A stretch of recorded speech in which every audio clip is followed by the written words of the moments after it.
In my entire career of being a con artist, I've never stolen anyone's pensions, took anyone's personal money. My victims have always been companies, corporations. Okay, I'm not justifying it, but I'm saying in my mind, there was some integrity to what I've done.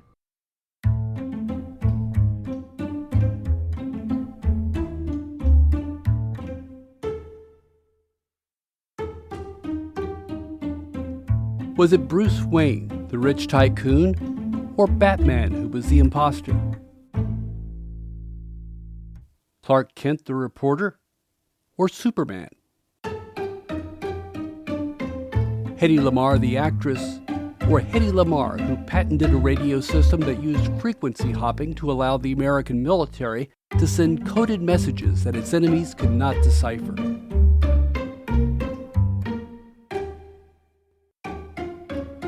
Today we're talking about imposters, those who prey upon others while pretending to be someone else.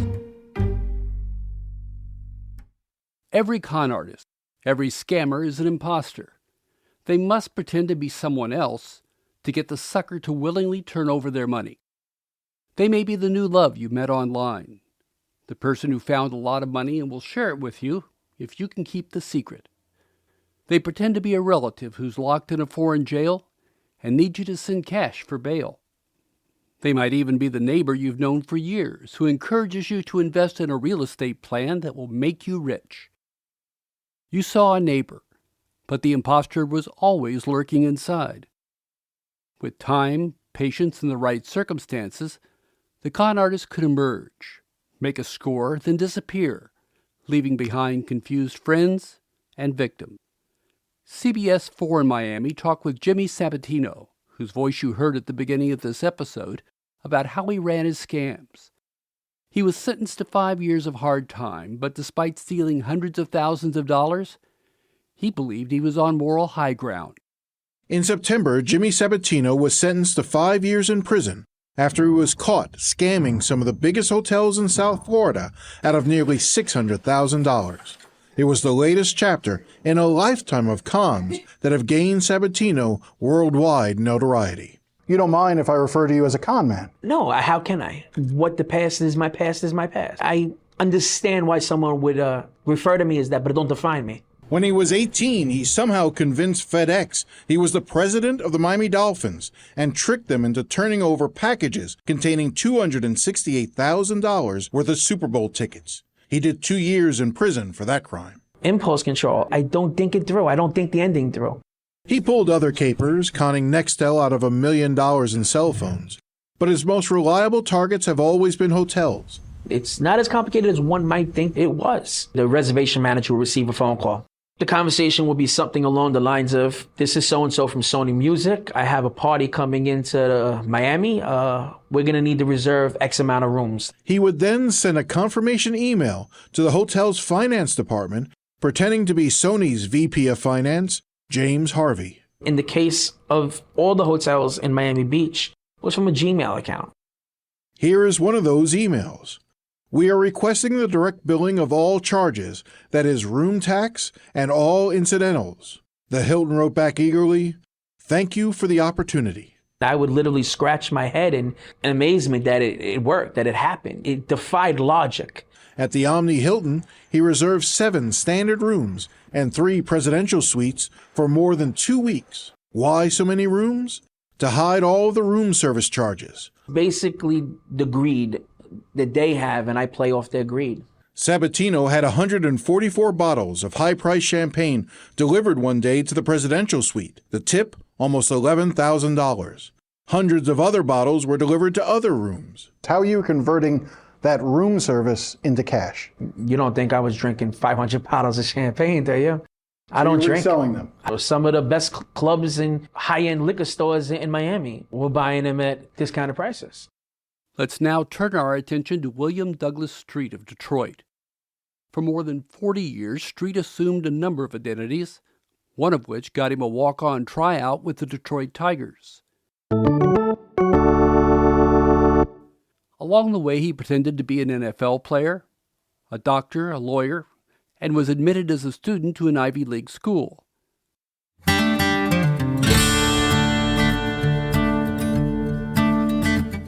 Eventually, he was arrested for identity theft and mail fraud. But those weren't his only brushes with the law. He had 17 other convictions.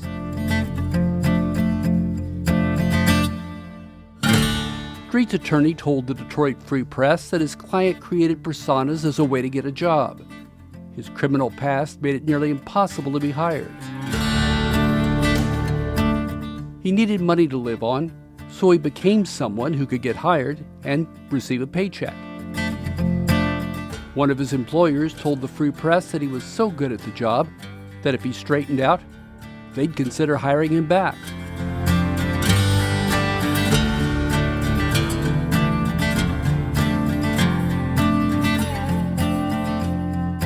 Now, the crimes we usually talk about on Scams and Cons are about money. But when it comes to impersonators, swiping cash isn't always the goal. Their actions are still criminal, but motives can be much more sinister. It's time for me to introduce Javier Leyva. Javier hosts and produces a podcast called Pretend. It's about people who pretend to be someone else. It's a great podcast, and I highly recommend it. You'll find a link to it in the show notes. I invited Javier on the podcast to talk about imposters who aren't in it for the money. His thinking on that came after a conversation with his cousin. I knew that my cousin was a bad guy. Like, everybody has a black sheep in the family, and I knew that he was about to go to federal prison, but I didn't know why, or I didn't know the details. So one day I said, "Hey, Eric, can we sit down? Can you tell me your story? I'm doing this podcast." And we sat down, and he spoke to me for 2 or 3 hours. I can't remember, but he told me everything from the time he was a small-time crook breaking into cars, to how that progressed to breaking into houses, to insurance fraud where he was staging car accidents, to the time where he really matured as a criminal and opened up his own health clinic, his own medical clinic, and hired a real doctor to write real prescriptions for opioids. And that ultimately led to his arrest, or one of the many arrests. But my jaw dropped when I heard that because I didn't know the details. And after that interview with my cousin, that's when I realized that Pretend is a show about deception. It's a show about con artists and trying to understand their motivation and their psyche. One of his earlier stories was about a man who was an imposter for the money, but also for the thrill. This guy, his name is Michael Torres, Dr. Michael Torres.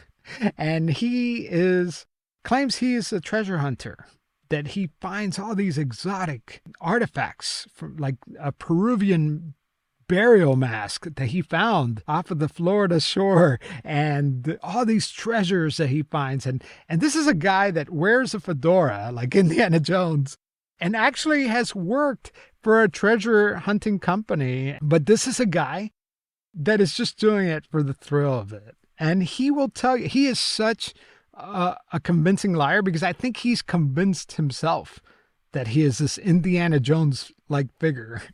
And here's another case. That's just another case of doing it for the thrill of it. All of us are imposters from time to time. Sometimes it's just for thrills, and often it's just a way to get what we want. However, it's one thing to want a better seat at the bar, and quite another to take over people's lives. Javier's most recent series started as a stalker story, but it evolved into a much more complicated and destructive tale that had nothing to do with money. Javier connected with a couple who claimed they were victims of a stalker, and they believed the stalker was a doctor and her husband. The woman said the doctor who had treated the woman's children was out to get her. Javier didn't buy it, the police didn't buy it, and the doctor and her husband denied it. But there was no clear path that led to the stalker.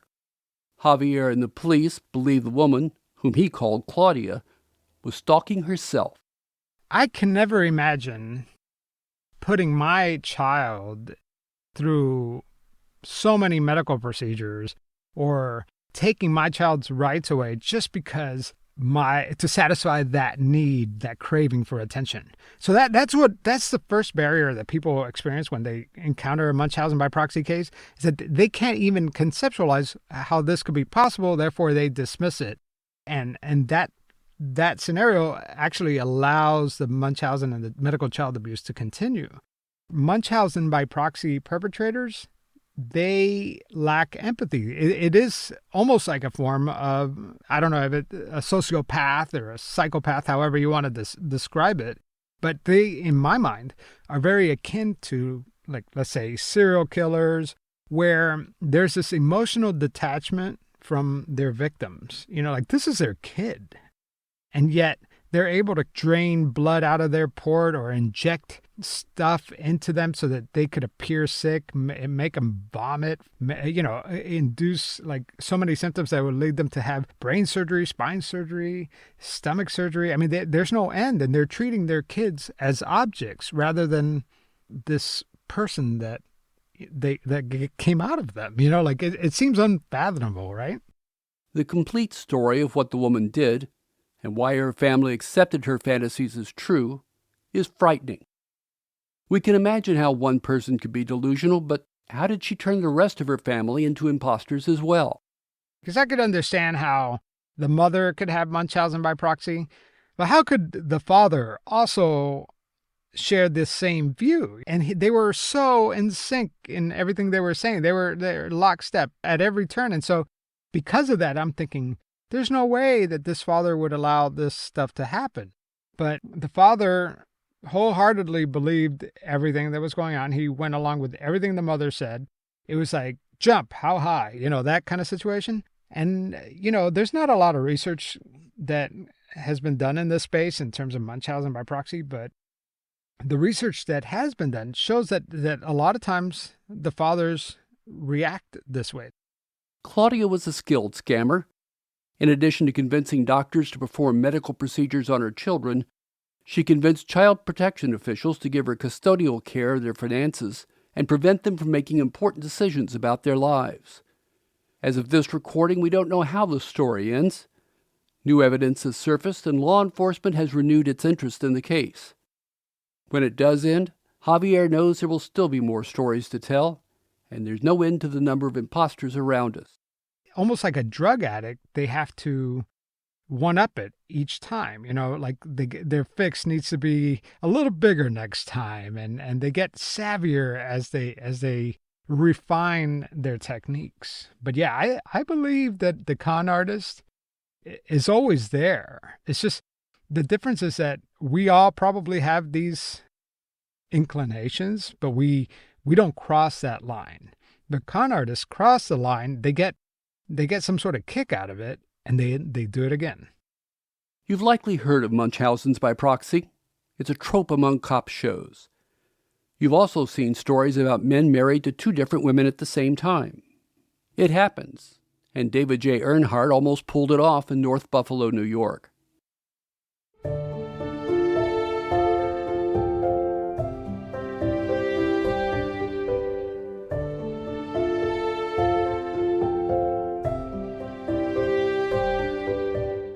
Arrangements were all set for the wedding, but Earnhardt told his bride-to-be that he wanted to postpone it.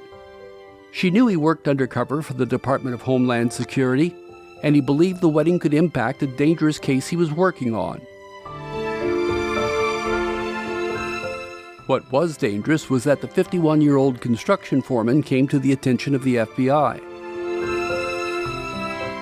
He was charged with 24 counts of wire fraud, 2 counts of impersonating a government agent, and 1 count of making a false statement to a government agent. Earnhardt also failed to tell his fiancée that he was already married for 25 years to another woman, and that woman continued to live with him even after his crimes were exposed. All criminal charges were dropped when prosecutors allowed Earnhardt to plead guilty to a single misdemeanor that carried a maximum sentence of 6 months in prison. Prosecutors declined to say why those charges were dropped. Is Earnhardt the only imposter in this story? I don't think so.